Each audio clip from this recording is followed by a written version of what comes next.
Hey guys, so I had made a video previously talking about the treatment facility Sierra Tucson located down in Arizona, and you guys were really interested in it and wanted more stories. So here I am to give you all the stories on residential treatment, or at least the one down in Arizona.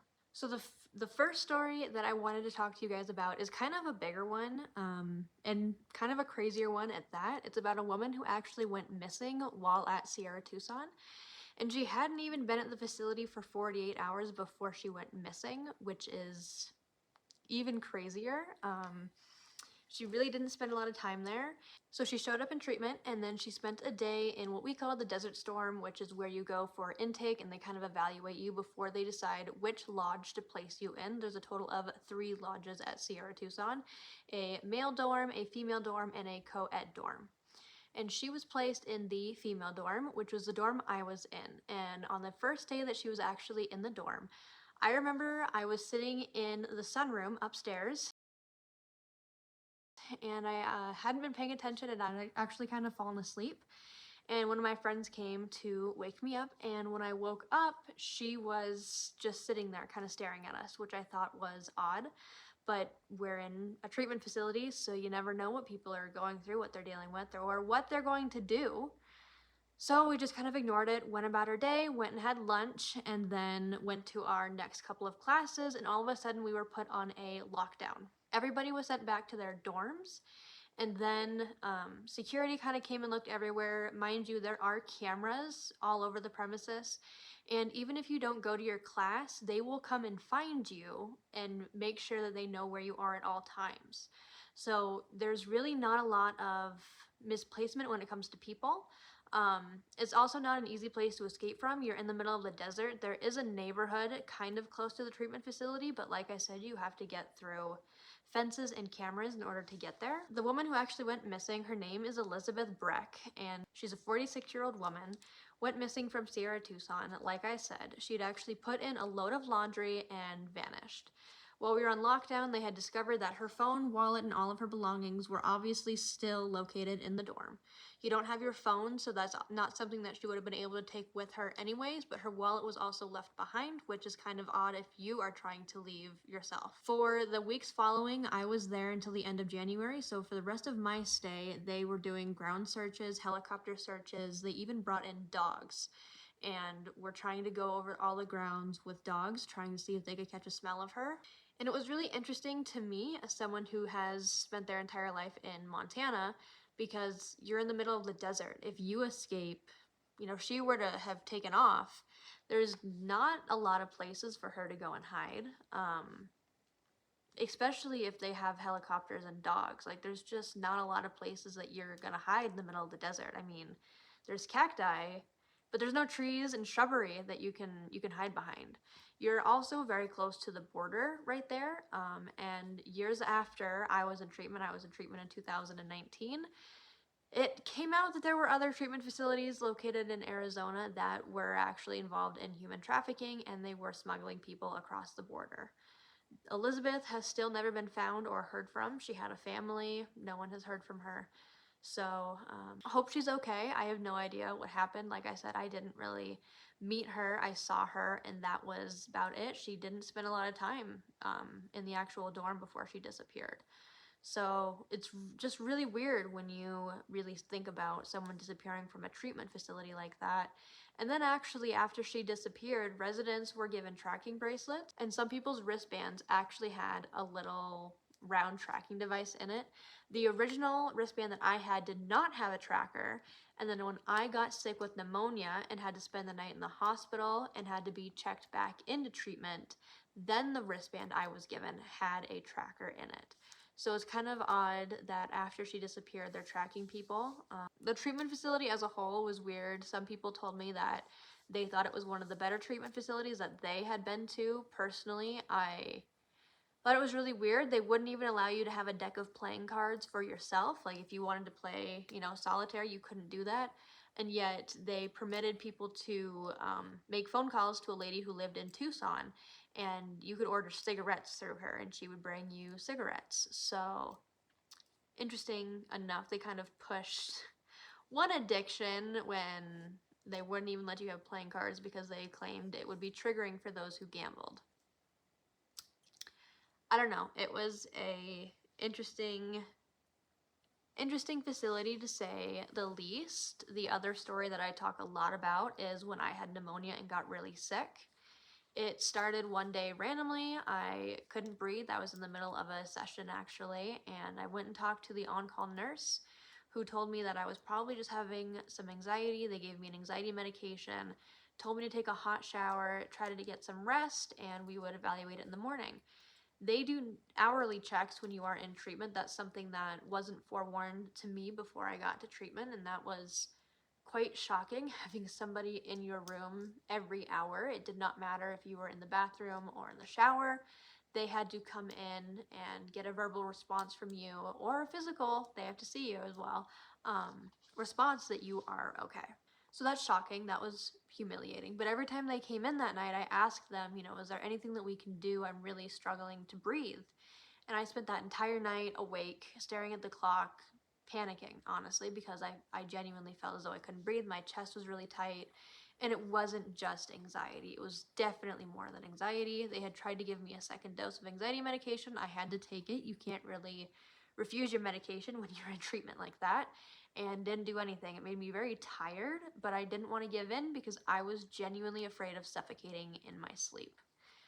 That following morning, there had been a shift change in the nurses, and I got really lucky because the nurse that ended up coming in, or at least at my lodge, was one that was very compassionate towards us patients who were there and actually cared about us. And when I explained to her, I really feel as though I cannot breathe right now, I'm having some serious problems, she took me to the on site physician who is a doctor who stays on site. She's who kind of prescribes medications. So I think she's more of a psychiatrist than she is an actual physician, or a primary physician, I should say.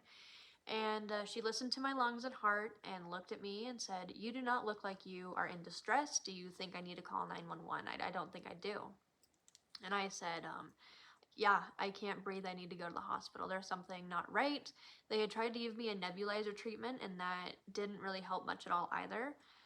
So the ambulance came and picked me and my service dog up. At the time when I left, I did not take anything with me besides my wallet and ID. I didn't even think about bringing food for my service dog because I didn't think that I was going to be there very long. I didn't have my cell phone on me, nothing. And because I was brought from a treatment facility, the hospital automatically assumed that I was a user of some kind. They didn't have my full backstory and understand that I was there for trauma and not substance abuse, and they just kind of treated me very coldly, which sucked and is not the way anybody should be treated in a medical facility. Long story short, I had an x-ray done, and that came back that I had had a case of severe pneumonia, and no wonder I couldn't breathe. There was a bunch of fluid in my lungs. So they immediately put me on steroids, admitted me into the hospital. I was on IV steroids as well as nebulizer steroids. And so I used the phone at the hospital, obviously, to call home and explain, I'm not okay. I'm in the hospital. I'm all alone. I'm down in Arizona. And my family was back in Montana. So this was my first time in the hospital alone, especially overnight like that. I called Sierra Tucson and explained to them I'm going to be stuck in the hospital. I need some stuff brought to me. I need my phone, a phone charger, some clothing, and some dog food. They brought me some dog food. They didn't bring me a bowl or anything for him. They brought me a sweatshirt and a pair of pants and my phone, but no phone charger. I was also in a room that had a camera, which made me very uncomfortable personally. While I had my phone, I obviously used that to my excess because while you are in treatment, you do not have access to your phone, or at least in Sierra Tucson, you do not have access to your phone unless you complete tier 3 in the treatment program, which can take weeks to get to that point. And they don't really tell you about that going into it either. They don't explain to you what you need to do to get through these tiers very easily. So that sucks. That's horrible. So I hadn't really had access to my phone at all. And when you do finally get to tier 3, you only have 30 minutes of supervised time in a small room, and everybody's in there at the same time.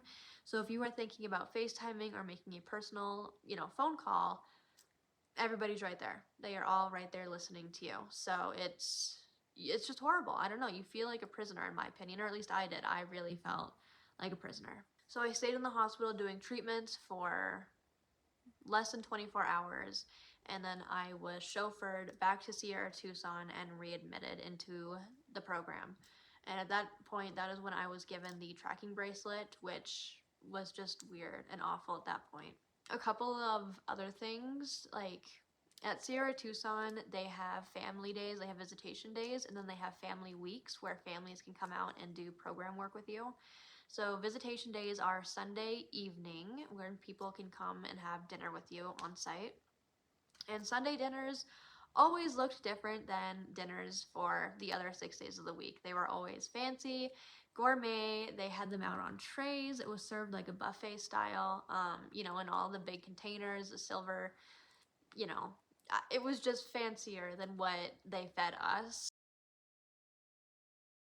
on a normal given day. And the same thing went for family week. They would be there.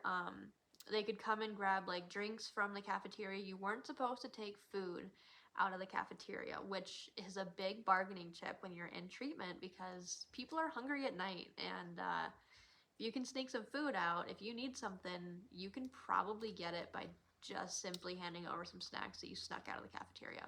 But what I'm saying is that the food looked very different when there were people there that weren't the residents who were essentially stuck there, which I think is just a form of putting on a huge front and a huge show, not to mention the fact that they are not upfront and open about what the intake process is going into treatment.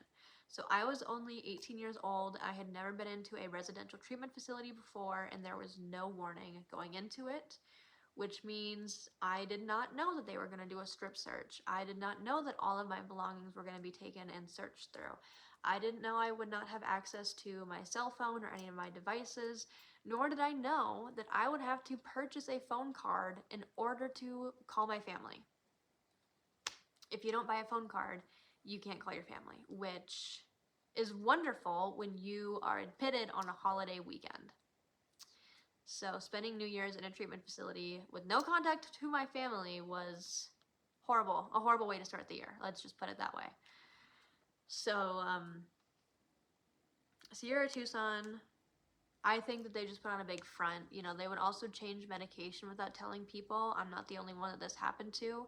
There were multiple days where I would fall asleep throughout my classes because they were switching around my medications so much and they didn't tell me about it. But at the same time, I'd be awake all night long because they took away other medications that I had been on to help me sleep.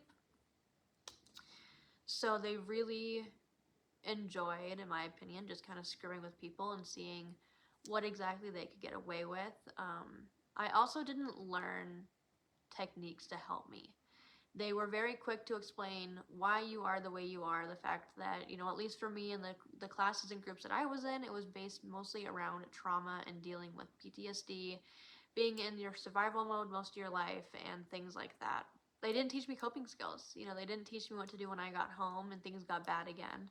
And they pushed a step down program for me really hard. I didn't take it because I thought it was going to be just as horrible as the residential program was. And so I was thrown right back into everyday life, the same life as when I left for treatment, which was detrimental in a lot of ways, to say the least. They did not set me up for success outside of treatment.